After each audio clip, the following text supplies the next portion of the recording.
Razumiješ?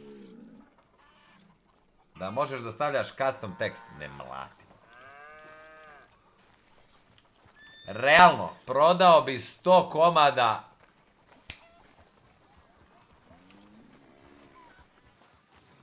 100 komada, $10 po zarada po jednom. Nema tu matematike. Nije to dobro, mora da se proda 1000 da bi razgovarali o nečemu.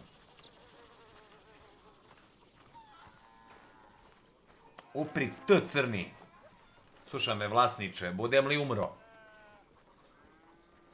Dobar dan, šefos.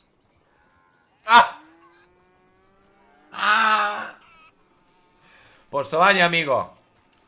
Da li si svjestan da ja kao vlasnik ovoga ranča, ako priđem sad i pogledam da životna sredina nije na zadovoljavajućem nivou, da ću da te zadavim.